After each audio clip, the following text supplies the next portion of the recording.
আমার চাকরিপ্রার্থী ভাই বোনেরা সবাইকে আন্তরিক অভিনন্দন এবং শুভেচ্ছা জানাচ্ছি নতুন আরেকটি ভিডিওতে। আজ আমি গুরুত্বপূর্ণ একটি বিষয় নিয়ে আলোচনা করব। এই বিষয়টি হচ্ছে অনেক গুরুত্বপূর্ণ, কারণ হচ্ছে যে দেখা যায় যে অনেকেই ভালো পরীক্ষা দেয়, ভালো পরীক্ষা দিয়ে কিন্তু হচ্ছে যে কোনো প্রি পরীক্ষায় ফেল করে ফেলে, মানে তার পাস আসে না। দেখা যায় যে সে খুবই ভালো পরীক্ষা দিয়েছে কিন্তু পাস আসেনি। এটার কিন্তু বিভিন্ন কারণ রয়েছে, কিছু কিছু কারণ রয়েছে যেগুলো আমি দেখেছি, আমার অনেকের সঙ্গে ঘটেছে যে কারণগুলো, সেগুলো আমি আপনাদের সঙ্গে শেয়ার করব। তার মধ্যে যদি প্রথম আমি যদি বলি, সেখানে আমাদের অনেক স্টুডেন্ট প্রশ্ন পাওয়ার পরেই একেবারে তাড়াহুড়া করে ফেলে, মানে এত তাড়াহুড়া করে যে সব শেষ করে ফেলবে। ওকে, আপনি শেষ করেন, অসুবিধা নাই, কিন্তু শেষ করার আগে কিছু জায়গা আছে আপনাকে যেগুলো খুব ভালোভাবে কেয়ারফুলি পূরণ করতে হবে। তার মধ্যে প্রথম কথা হচ্ছে যে প্রশ্ন পাওয়ার পরে আপনাকে সেট কোডটি ভালোভাবে পূরণ করতে হবে। সেট কোড, দেখা যায় যে যদি কোনো রুমে যদি 50 জন পরীক্ষার্থী থাকে, 5 জন কিন্তু কমপক্ষে সেট কোড পূরণ করে না। সেট কোড না পূরণ করেই মনে করেন যে সে লেখা শুরু করে দেয়, দাগানো শুরু করে দেয় এমসিকিউ। এটা কিন্তু মারাত্মক ধরনের ভুল। এই ভুলের কারণে কিন্তু রেজাল্ট আসে না।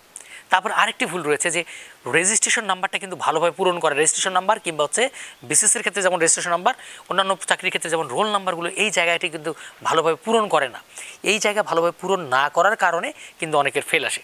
দেখা যায় যে কেউ কী করে, ওভার রাইটিং করে, যে রোল নাম্বারটা লিখেছে যেটা 1 হওয়ার কথা, সেখানে 1-এর জায়গায় 2-এর জায়গায় বৃত্তপূরণ করেছে বা 0-এর জায়গায় বৃত্তপূরণ করেছে। ঠিক আছে, এই কারণে বেখেয়ালি। আর যে ইনভিজিলেটর থাকে, যিনি কক্ষ পরিদর্শক থাকে, তিনি কিন্তু অত সময় নিয়ে কিন্তু চেক করেন না।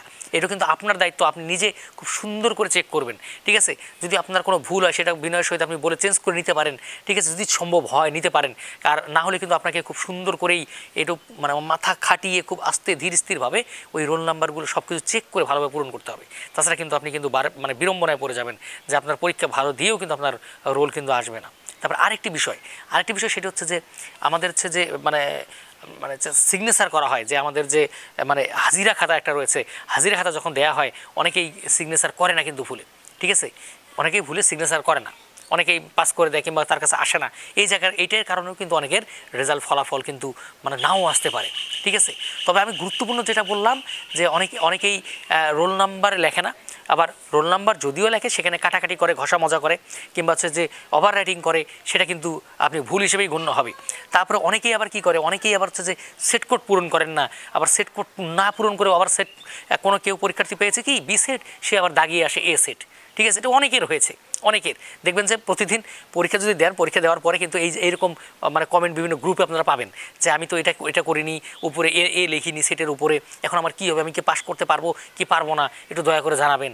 তাহলে এখন আপনি দেখেন, আপনি নিজেই চিন্তা করেন, আপনি যদি পরীক্ষার হলে তাড়াহুড়া করেন তাহলে আপনি কী চাকরি করবেন আপনি, তাই না? পরীক্ষার হলে তাড়াহুড়া করে যদি আপনি সেট কোড না লেখেন কিংবা ভুল সেট কোড লিখে আসেন, আপনি প্রশ্ন পেয়েছেন মনে করেন বি সেটের, আপনি লিখে এসেছেন সি সেট, তাহলে হবে? আপনি কি পাস করবেন? কিন্তু আপনি কিন্তু সবই সঠিক দাগিয়েছেন, কারণ আপনি দাগিয়েছেন কি আপনার প্রশ্ন মতে, আপনি সব সঠিক উত্তর দাগিয়েছেন, কিন্তু তাহলে কিন্তু হবে না। কিন্তু আপনাকে আপনার প্রশ্ন মতো দাগাবেন, কিন্তু সেট কোডটা যেন ঠিক থাকে, সেটা কিন্তু অবশ্যই খুব সুন্দরভাবে মাথায় রাখতে হবে।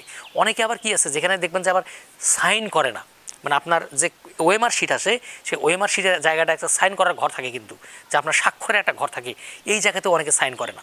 যদি খাতাগুলো যখন ভেরিফাই হয়, যদি কখনো কেউ কিছু ভেরিফাই করে কোনো হচ্ছে যে কর্মকর্তা, তখন কিন্তু যদি দেখে যে আপনার সাইন নেই, তখন কিন্তু মনে করে যে এই নকল করেছে, অথবা যে কোনো ভাবেই হোক এই ওএমআর শিটটা তার ভিতরে প্রবেশ করে দিয়েছে। এটা কিন্তু একটা মারাত্মক ধরনের ক্রাইম। ঠিক আছে, এটাকে মারাত্মক ধরনের ক্রাইম হিসেবে কিন্তু গণ্য করা হয়।